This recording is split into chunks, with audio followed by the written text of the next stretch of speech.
خوش به تماشاوان هیجا و دلال ام ایرو لباجار حسکه نه باجار حسکه جخوا پرانیا خوشی نوی پیکاتی کرد نوی پیکاتی عربن اما ایرو هر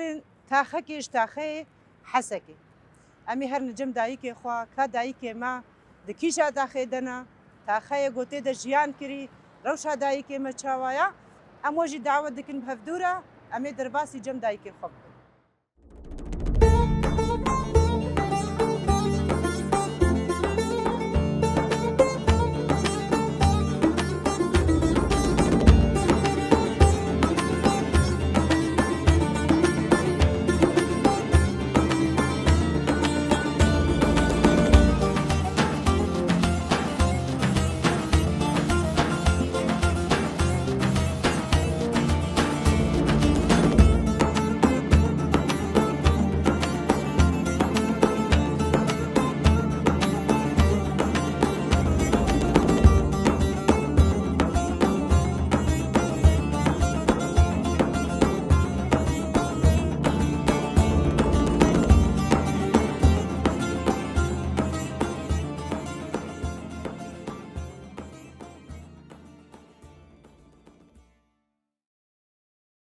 مرحبا سرچعبه هلا چاویت باش باش تصاوي هلا سرچعبه صاوي قالك سباسر وچاونيش مكرنا ويتناسكن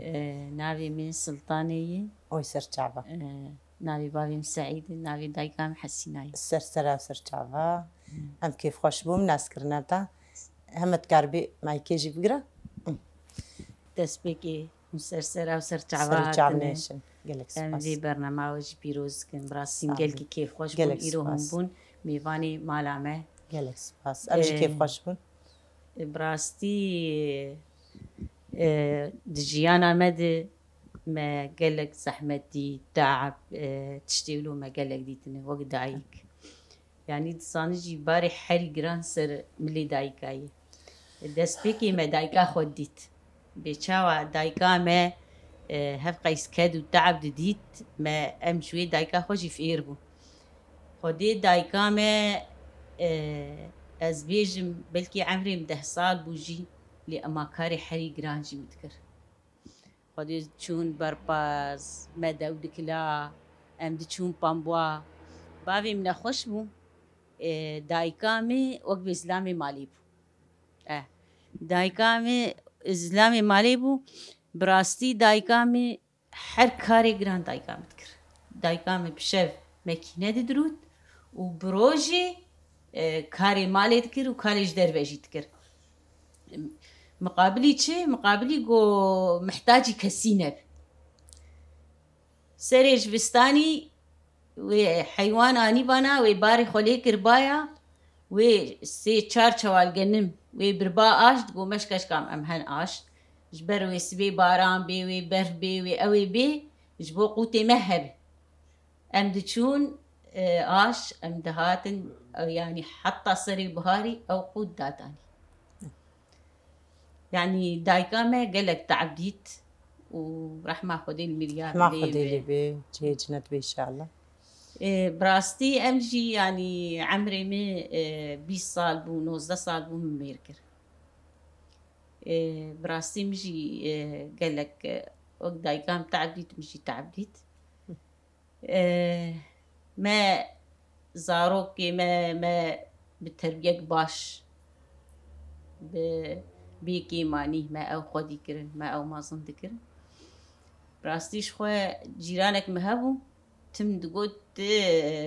ام نابيش انت بيرك افيزا توق براي جر چما ما هن درون ذكر جلد درود يعني كاري دايكا تكريت اج دس بكاري اج دايكا خفير بوم ماكيني براستي مهن جاك دروتن هن دكانا مهبو او دكانا ما جانا جي منك مزارو كامل بچوچك بو متبيچا متخزبن طاولات كانيت اما بابي وان دچو كاركي دتكرها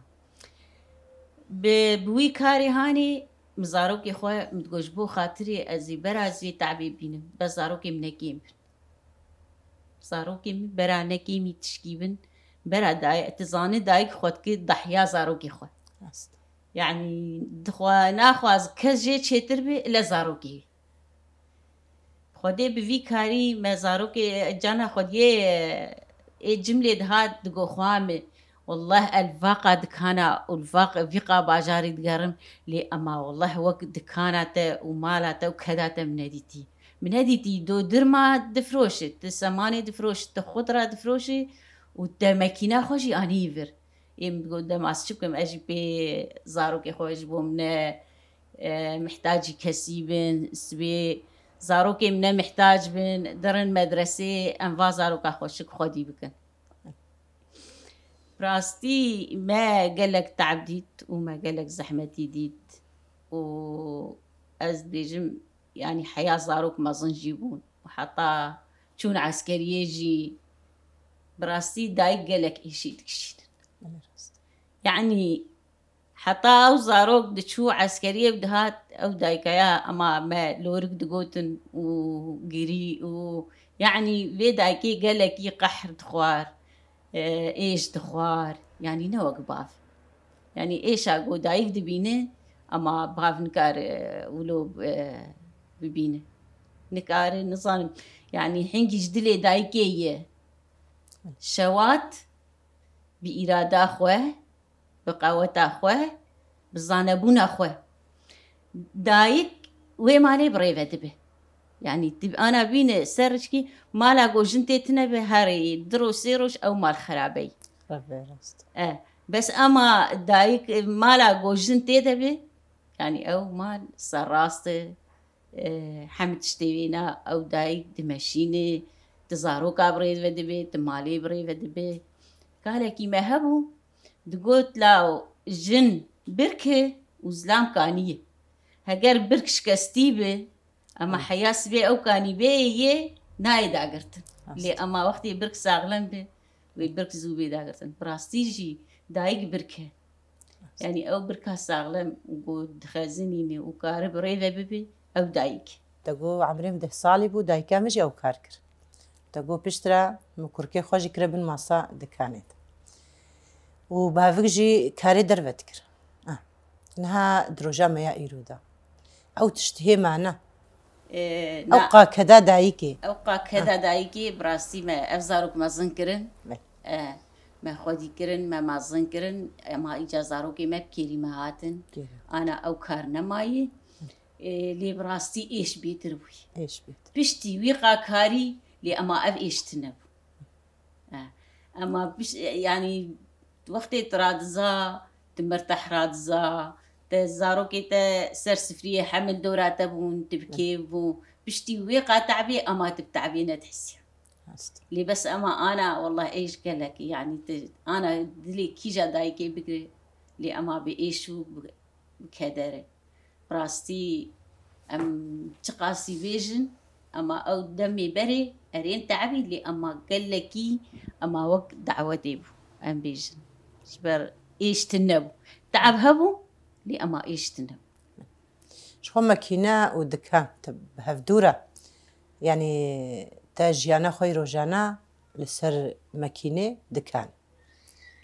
إيفارا كاري واتشبو إيفارا كاري ما بخودي جانا جي يعني شخو كشكك مهبو خودي فقيري أو كشكا خوشي يكا تاني وجي لي مقالك تعدالي تكر جبر كاري مالي از نديام يعني هين زاروكم أو كارج بويتكر بكشكيتكر أري والله لي أما بشتيز دشو مالي كاري مالي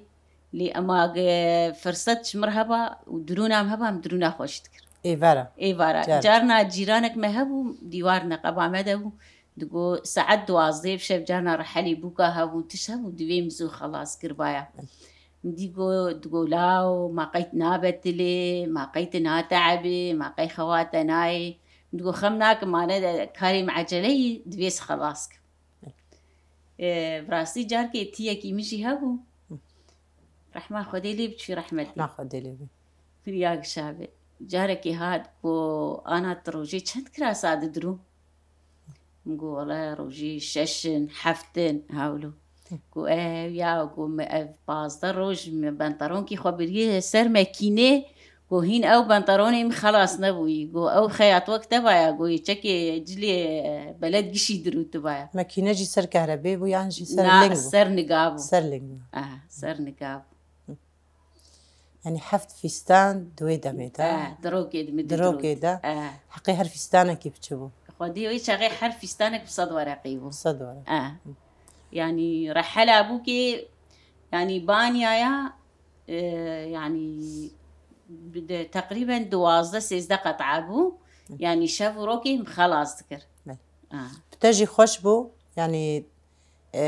تقو يا اسماني ويا دون درما وناكي حفت فستاني تل همبري فروتنا بازارات دكاني اشترى يعني بيهتر بو أريج مرة بيتربو لأما تمي أو مجال ندها لدماد هات مخوت تعبان تشبوي مال أخوة مش خور جانا مريجي خودي تكرم محوشة هولو قد كربو ومش خور مريج جياني بون متقو جبو هيكي مالي بخون ما شما مي بكرن أري والله يعني نهابي جدرو جامع يا إيرو ده ماكينات جي هي المالة ودكان تتركة أنت تشاواكر أري بخودي دكان ما تركة وشو ماكينة هين لجور مداي أنا داي بوك أخوة يعني أوجي سر كارت أوجي جو أزي إجاش خور سر كار ممكن والله تعبي من ما تبينه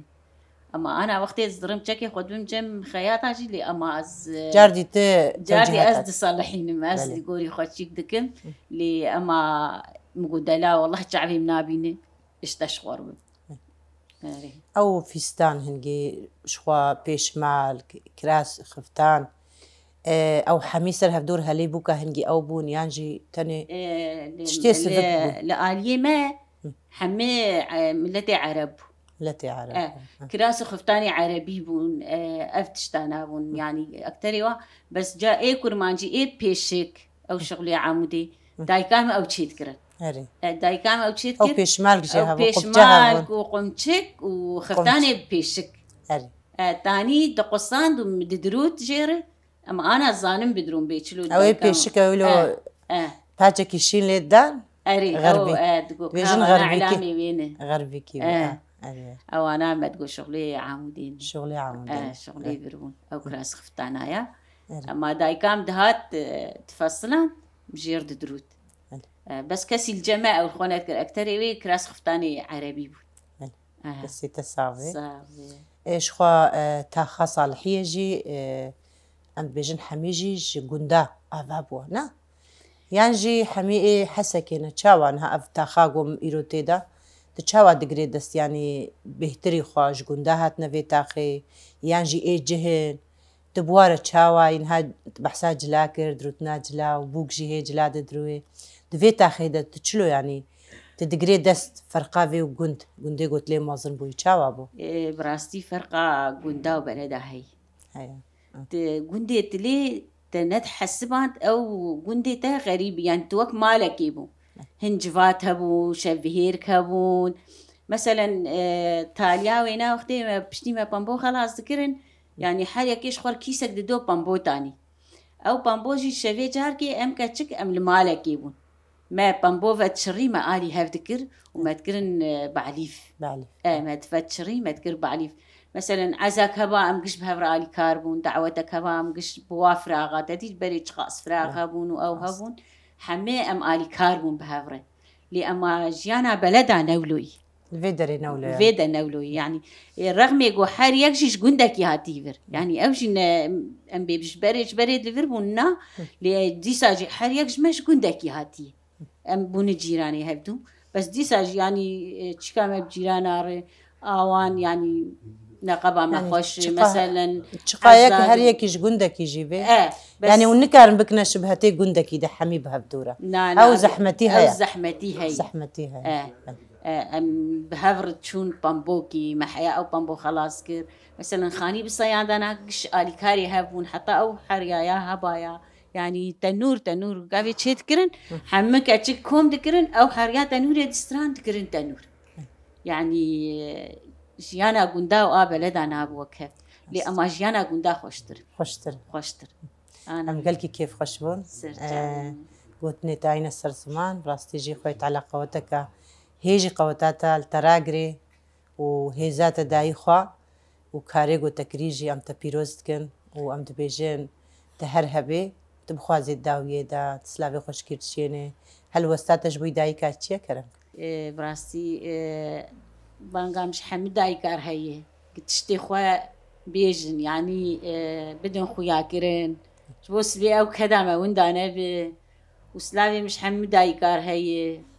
وأز بيجن هم سرسرا وسر تعبنا شين أم جد بيجن مالي آفا شخو كداوة دايجي جبوي ماجي رومتك أم جل سروي كدي ويش عندي مظنونا أن بيجن خوي طالع عمرك يدريج ديتا مالي آفا كالك سباس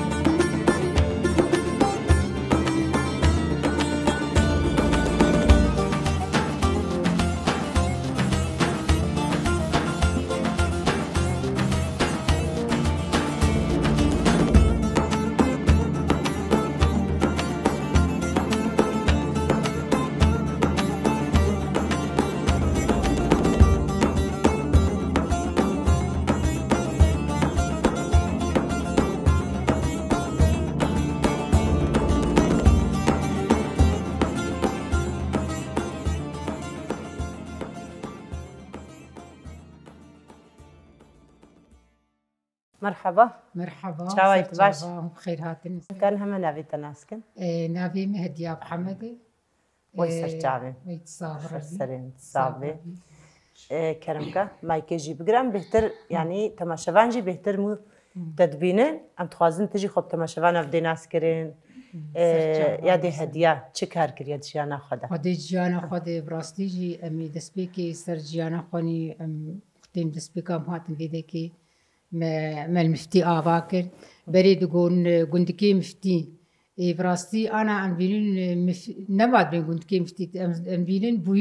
بوي مفتي بوي باجار بريد شلو بو أبدك قش بختبو قش بامبو بيستان بو أم براستی وقتی أم هاتن دسبي كامل فيدا كي عرض كري قش شادو ونشلو هرن قندكي مفتي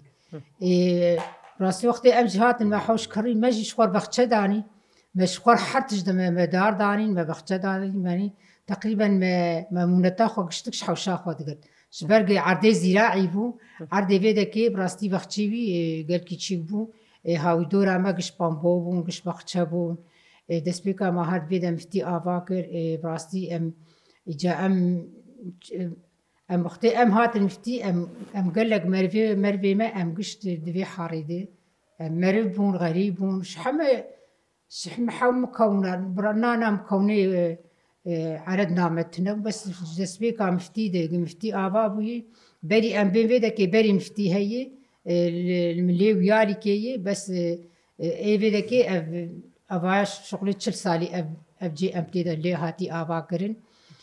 جبرتش أم جيرانتي آمجي ما يعني براستيجي ما يبي يهفدو تشتغل نتخار إيه بري رحمة خدي المرياب الوان بقول لك شوان شنو رحمة تيجي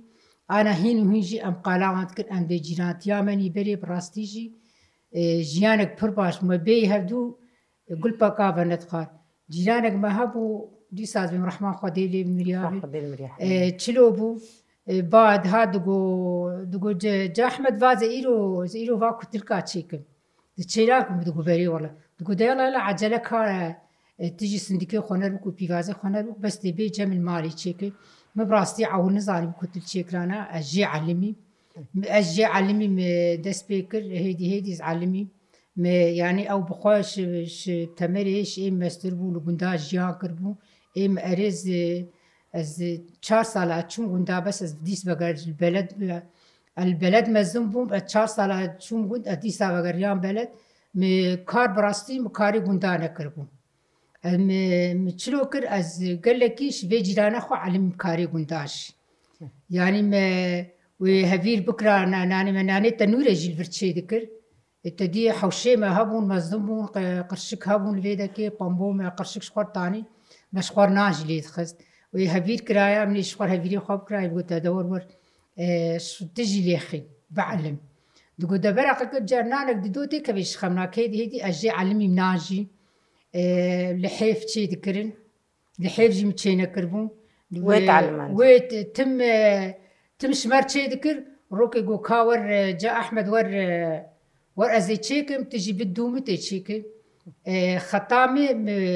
دو ادشوم خطام ذكر خطا خود كر عامل خود كر عامل تقولش بو يعني از بين فات تشجعان من تشخوشك تشيكر هي مش كيف فاهم وتشوز علمي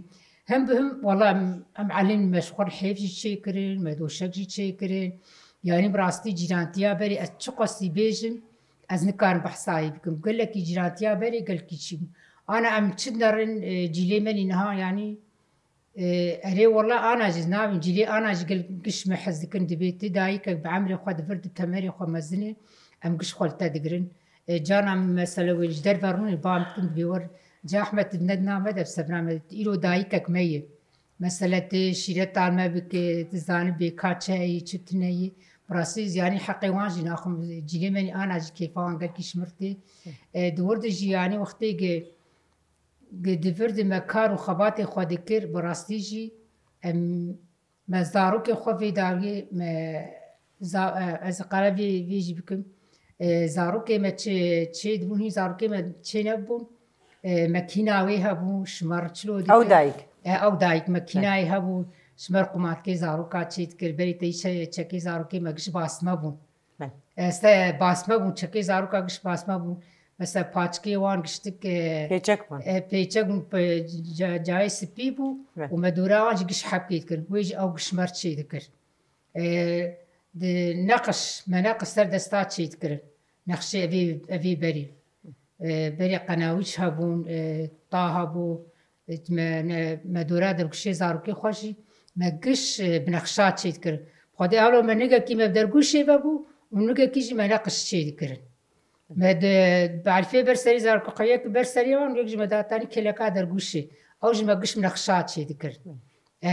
يعني براستيجي اري ان مفتيبون حريبو يعني نا رصيف نا تشتكبو بنا حريه كماري بس والله ويتشا غيجي زاركي ما زين بركي شي انها باقش تربوش ما قالك يعني جيانك خوش ما بهور درباسكل و جانا جمت منو وي ما باور ما تفكهبو ما پاچکی زاروکی خو ما سرتفکیت کلان مراد خستن ولو موريكا بر هبد او پاچکی سپی او تقومات کی وان چکی جیرانک ما هبد تقول لا ولا اشخورات وتشغف پاچکی زاروکی خوششتنه يعني بجيانك كله باقجي جيانك شيك انا مش قول جيلي زاروكي انا بنرين يعني ام بياني ام ناف حريه وقماري دمو ولا ام زاروكي مش جيلين هاد ام زاروكي مشي وباقشتر حسيت زاروكي ما هولو مخواس بمشيانايا يعني براستي جيانا زاروكي ما بر باقجي وبادبي وباقلي يعني جيانك خوش ما بار در باسكر د وقتي جو او دايكا بامتكر براستيجي قالكي ازلو كيفام قالكي دهات يعني امنا تشكي هابوجي بس ام جيراني هابون ازبي بقي جيرانتي سرحت الشيران انا بلكي ما هي جاركي مالا بابي خونبين نا از وشيم على طول اي جيراناي ازرت كما جيراني خود بينن يعني جيرانتي بقي سرحت الشيران دبي مرو جيرانتي تجاريجي مرو دليها بدون هيل مرو محتاجي هبدبي مرو حرتش دبي يعني قال لك جانا ما دور درباس بو بله شو خدت بحثا تاخام افتكر تقوق جندك بو اوي دمي افاوش كوبو يعني هامد ميزين حسا كيف قشتيجي وافتاخا وجي يعني هيجي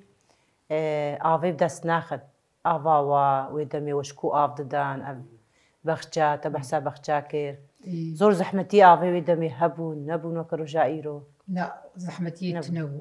خابوري ما تم تجو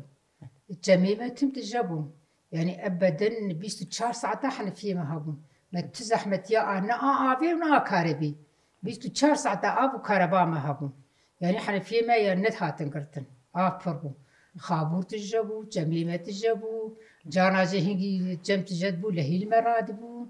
ويشاغي افا ما فربو يعني ما تزحمتيش الي افي تنف شما نافينا كيبو مفتي نظام عرضي مفتيبو عرضي مفتيبو وجاتدي كش بخشبو وجافي داوي هيدي عرض فروت عرض فرود بورقة بو أرزان بو يعني ويتشاغي منابن بري ويتشاغي جيب قيمة بو نكا منابن بي قيمة بو يعني مثلا ما بركي ما بسد حزاري بكريا 6,000 ويتشاغي بانا بسد ميلونين هاي أو جيب قيمة بو يعني قيمة براس إجا براستي جي هيدي ما شخور يعني تشلو ما بتكك زيري ما هابو ما فرود ما بيكري حياة رحمن خدي الميال بابي وامشي ما غرفاك شخور آفاكر ومدبخك ما آفاكر يعني حوشا ما جيتنا وحياة بابي ما تشو رحمتي أم بي حوش موش سبرت لي موظفي دولتي ويتشاقيقش دولة موظفي وامون يعني بزور ما خو وزاركي خو بيت عيشات وخديد جيانا ما دوردش تشقصي تشي وجي زحمتي تنب يعني كلكي خوش بجيانا شخوا تقو إيروجي أو تاخا برفره تربوا تاخا مفتي يعني قندك بو تاخا برفره تربوا أو كسيقو هاتن الوازي دا وانتقو حميجيش قندا هاتن دروجا إيرو دجي جاردي مالن حموجي بونا شقا جقو بو هذاي وبو شقاج يعني خو سبارتا باجير يعني فرقا باجير وبرجيلينا يعني أو جباتي بري تبع ساقلك تشتي بالكيشكر يا دي الحيف تعلمان دي الحيفة يا دي تعلمان دي ناني طنوري يا دي تعلمان دي قلك تشتا يعني أو جي بتره هشت رجا ما يا إيروجي هاد رجا ما يا إيرود أفتها خاولو برفره أف جفات يعني هفدو حسكرن يعني تجربة خوش هفدو قرتن أف دفيتها خيدا هي تشنولو يعني وكا خمانا يعني بري فيكاري شو بكو داريدا استربيم أنا زي من جيرانتيا بري أنا نابو كبد نعم سبرق أنا تشلوي كشبو الشقة بري تزاني بري مزاني بتشد مال دمشتيت هنا مقش يك بيك ناسكر أنا از براستيشي وهنا كتن بنايت كتن جمع أزوانا سناكر دو بير يكش جور داكت برم شو سلام نكر مگو جيران ما تو جيران ما تسمع سلام ناكر مگو بوني جيراني هف جرك يعني تشتيلو خلاص هاد بو جيراني مس جرك سلاف دور تامت هبه جيراني بريت ام درت كتن دنجي ما تشوف هبدو ام نجم هبدو حياني جانا شي سعد وازي بشف ام قشتك هولو ام جم هبدو ونشتن يعني زي الراس بين جيرانتيا بري وانا كا ابدا نابو كبدو جيرانتيا بري شدلو جامبو انا دفي شار عامد ازو دايكك جماعي او دايكاج انا تشلوي وانجي خاني خو خراكي بنكرين بنايت حد چار پیش 6 روزا داد کهی چی تاقیسیا و نما کار دا کهی جاناتی جمید بی خودی بی جا احمد اشخار کیف کری خانی تا این خانیه بریه یعنی دا کهی تهلکش تهر کیده کی و دی بی این از نما کارم یعنی اف شقاناج براستیجی انسانی بعمری خود تمری مزنجی زحمتی چی بوی دنما از تیتی که هندروی شقی دنما زاری بی کیته دی کینته دی براستيجي يعني خانية عربي جي قالكي خوش إجا ملت شو ملش مجبوري مثلا خانية خدام مثلا حركة 3-4 زاروكي واري مثلا بيبالا مثلا وقت بأف خانية مني كم زي خرابكم زاروكي خوك شابي يريبكن هذا فردجي أف يعني دبيدة كده أف شقانا جي من زحمة جي باقجينا بس زحمة وشملت رجي يعني زاركو خبيب سريد يعني الجوري نفسيتا دايكي ما يقول جندادا مازن بوي سر چاندا خوي جندا هاتي بو تاخجي يعني بهتري خوا تشتيغو زورا ودتشي او كدايك او تشتي وي بري ونسر مازن بوي يعني جبرو هاتنا قرتن ودملك جديدة جي شقة باقجين هم قالك كيف خوش بون بس برسامني هاري داوي براسي جلو برقيتا جي قال كي خوش كن ما يبرساخو كربانا او دما بري اف جل وبكار تانين شخو او دايكاك قوتا قوتي جي رحمتا خديلي بي دقن جي سر دستيتنا واف جليل تاجي ام اخوازن هما برسي خولو اتزانم وبري الخد كرن بس جاردي از بين مسار زمان افجل جي وهنجي بكار تانين وقتها شغل دكير وقتها ونلف دقهانا هفدو تدي شاب ويرك تشيدون تاني صار زمان افجل وابون يانجي بيجايبون ام ميزين قالك جها افجل جل هنا بس بيجايد بينن كلام دا خود ام از براستیجی از بسهرم کجا که از بیچکی کردی در ناکر سبرام بیچکی کردی نای چکی کردی چند دامه دای بابو خشکی ما بری الخواد کرن گرک انا تدبینی لباشور بیچکی کردی در ناکر سبر چند دامه اما انا کام دبی ام فدیت کن خوکن چما می فدی بکن افعال چند دامه چکی کردی براستیجی چندك أنا جانا أمدرن مثلاً عزاكي شيء جنة هنا بتماريخ ومازن بفستاناتي يفقدي وقتي جوان شكي خوني كردي الخوكن تقص يعني خشك مناسبة إما أنا دي مثلاً دي مناسبات تجار بفستان أنا رمسج ورجع وقتيش بوشكا قصة دي بفستان شو بس بوشمام يعني براستيجي شكي كردي رنگ ده شبر چکی کردی بابو کالاده چکی کردی چاندا میه از با هر کسی دکم چکی کردی مناسبن خوشکن یعنی گلکیش خوشه گلک سپاس خود دقن جی سر دستیت هنا خودم هم برساخو فکن سر وجهی تجی هنا او مقومی پرسکن او یادی او دقل تکرن او دایکاگو تجربه خدایتا یعنی هی تمنیت بچوک و تافدق کار آنین دق سر دستیت تجی سر وجهی تجی هنا خودی از قزي أبي مهابون أم بتشون غندا دقل خود كرن أمشي تعبان تكتم ما تقولي فان دقانا جي دستي ماجيكل واتشي ماجيكل يجاوان لدستي ما تقول واتشي ما ذكر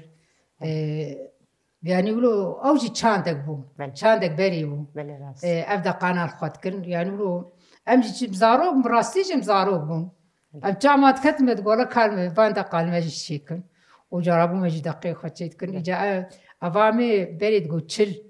نقول كي دقل خوكر إنساني قلنه زاروك زير تشيوي بتشلي نرن جموان ويجبروا أبدا قانا وتشلي وان دستي وكر شري ودقل خوكر نظام شاندا بري ولود قوتي جا نظام يعني تشلو هناك هم زلال كشتما شبانا رح كرنكا ولود تشلود يعني وقتي أبدا قانا تل دستي خوكر إنساني قولدي وقتها دق نوبي وقتي نهبت إنساني قولدي نرن جموان ودستي وكل براستيجي مداق دستي خوكر دايكك بتشيل بو دستي جايك بتشيل بوتشون باي دستي مقشوري هاولو بو إجاز بشتي أسهات مالي بقريام حسكي دي مالام الحسكي الحجر بابي مخيري وبتشي دقتل دستي خوكر وتشما دستي تولوي رابو جا بابي مقو بتكام قلكش ما حز ذكر قلت شغلتش يقولت شو جاب قسم زي أبي خوكش على خاكري كيف يجي جرهاتي يقول أنا بعد أستي خوكش كل كريم وقول خبنا كوير حد به يعني براستي أبدأ قناجي شاندك خوش هذا الجماعة إيدو دجي قالك بجا جدلا بعد قرار إيجاد شيكي اللي دخل وش ميلي دخل إنا أبايا شاند أوانا بتشاند ودايكنا مجد من بوشمان قلنا أبدق مزاكين لا والله بوشمان أري أنا جد فردي جد دبي قناي دق دبي الوي دنياي تشلو أفدر زيانا لدستي خو خصن والويد نية در زيال تشكم كوبران بقينا دق خوشكن راسي دق خوشكن يا راستي خوشكن أم قالك كيف خوش بون بقولت نتا بجلو برجيتا برنجيتا أم تقالك سباز دكن بخازي قلتنا تيداوي هل وسا تيداوي قلتنا تيداوي جي از براستي جي أجي كيف خوش بوم إلو در باسي باجاري مي حسكي بوم وأجي قلت كيف خوش بوم وساعتا وجي خوش وبراستي جي از برنامجي وسر يوتيوب جي شوبينم أجي قلت برنامجي ويا المهم برنامجي ما بإيوه مبقش يكن هو بيروز بي إن شاء الله وجي بيروز بي إن شاء الله سركبتن بي وسركبتنا ما بي إن شاء الله يا رب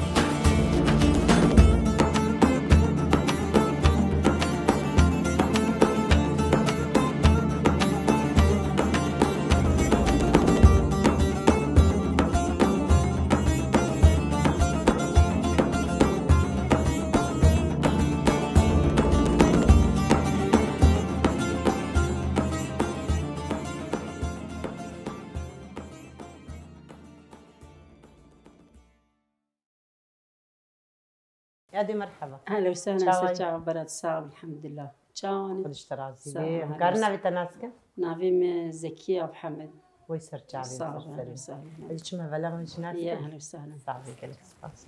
مرحبا وي اهلا وسهلا. شاوي شعبات صاب خيراتي تجي ودي خيري بديت ناف خيري دبيت صعبي صاب ام كرنا بتجناسكن نافيم كسوما شغموس احمد ويسر جابي مسرسل شو سالي صعبي حذر سالي قالك سباس صعبي هاي هذا شيء هي بيحترم تخازن يا دي ناسك يا دي تشكار كري هذا شيء انا اخذه از جيانامي بري الحسكي تدي مزمبو الحسكي بوم از مزمبو مزبوم يعني قيس يكج منطقة دربيسية هات مخص كيكيبو از شوم قندا يعني از بلدا بوم از شوم قندا از مبتشكي تدي كاري قندا من نكربو من زاني بو يعني كاري قندا بكرا زلامي مجي يكي تاني بو خصوام بو يعني از مجي فدي دكير اجير بيجم يا كازي تشكاري بكم زي تشلو بكم من زاني بو اري من زاني بو يعني كاري قندا دربير بكرايا مبالغ خداوان يعني كاري قندا جباري مرة بكي اري مدا بالا خو دبو بوهار علي قند حري دكري سياق دكري بشتاقانيات دي سياندين دبي مرة بكي مرة خو بعلميني اري والله من الوان نري مش دا اخو هل دا وكي يعني وكي قندا اجي كتم كار مجي از بزلامي خوب قصوا سوزا خوب كار هذا سوزا خوب كاري يعني اري مجي رابو اري مجي اجي بوار بيش متكرن اهولو بكون اهولو اشخال وان نرم از بري يعني هشيم هبو مبحتشتي يعني مهما دنري من راس ناس ذكر اري وبخدي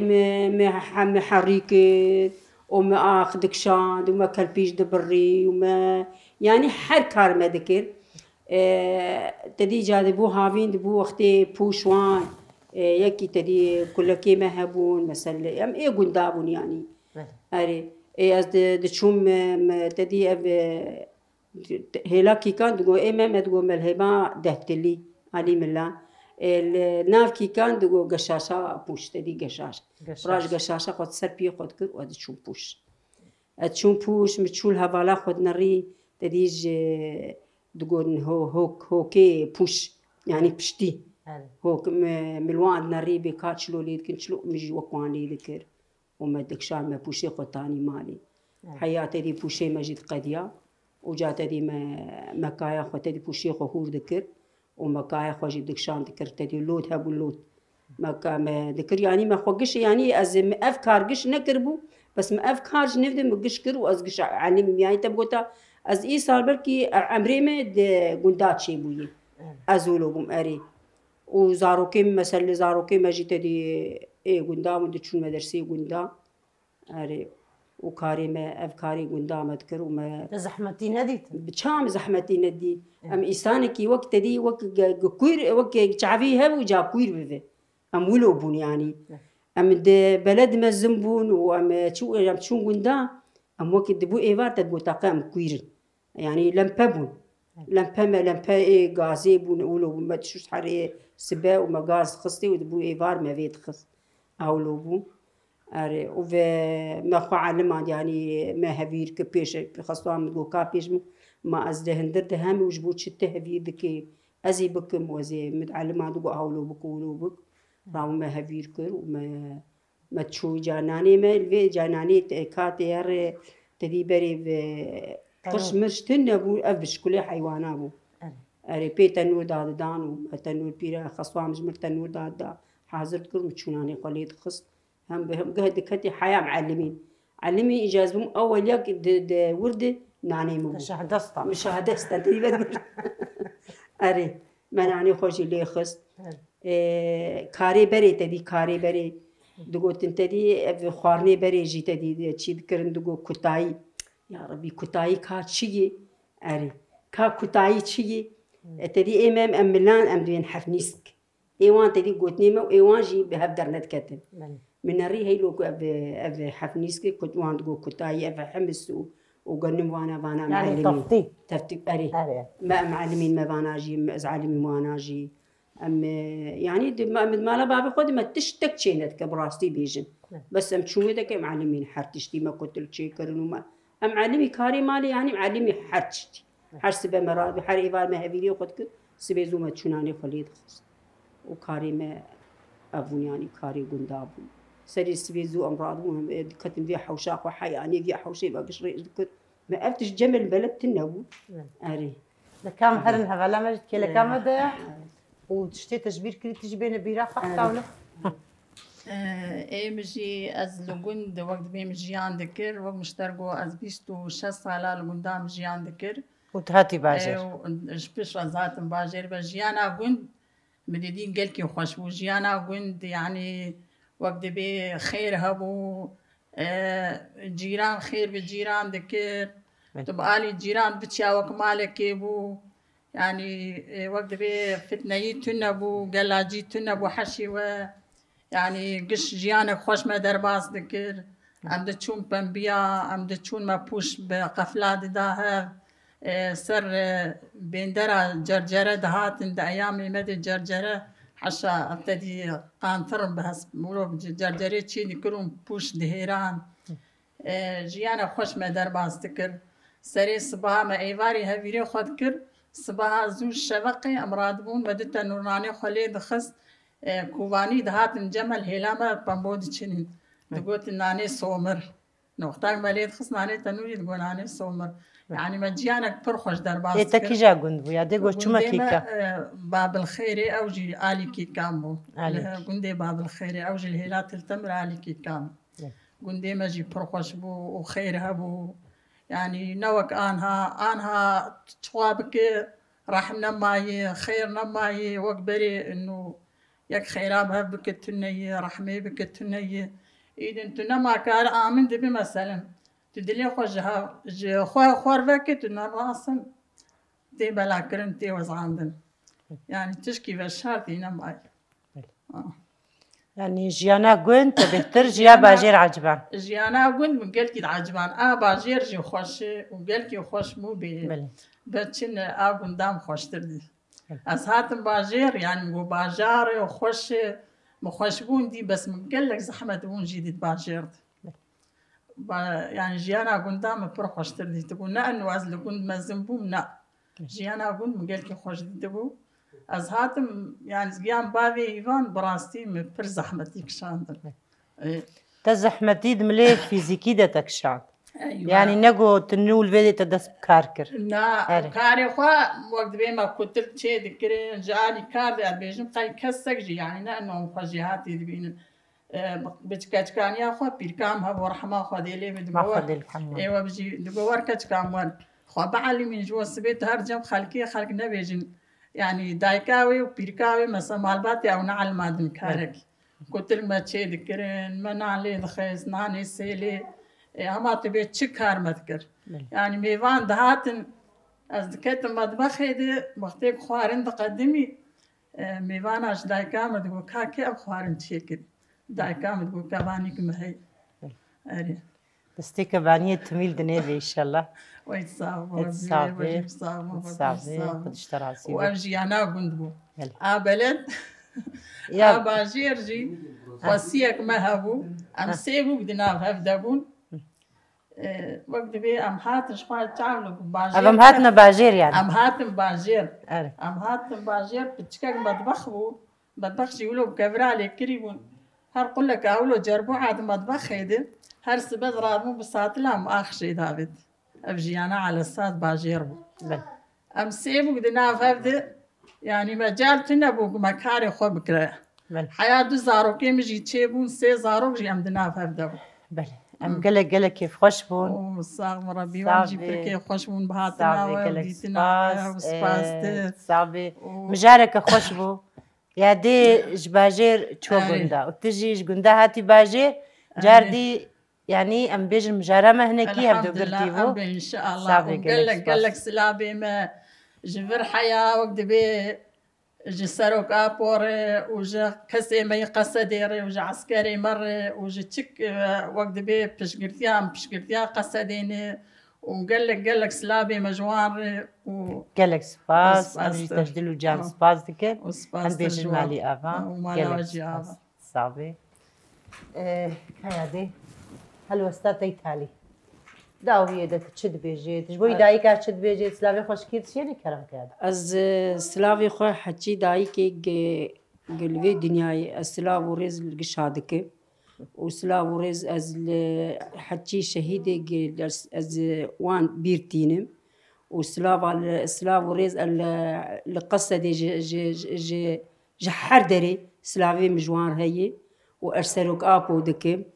وبيسروك جيان نابه وبيوسروك جيان نابه وشهيد نامرون وشهيد نامرون وشهيد نامرون قالك سباس يا دي امجي قالك وجدلو جان سباس كن دي دايكك خشكك هلوستي وقوتني وعين السر زمان بيجن قالكي بواتبون وقالك جي تجربة خجي مجوى قرتن امجي بيجن مالي افا تستي وصال قالك سباس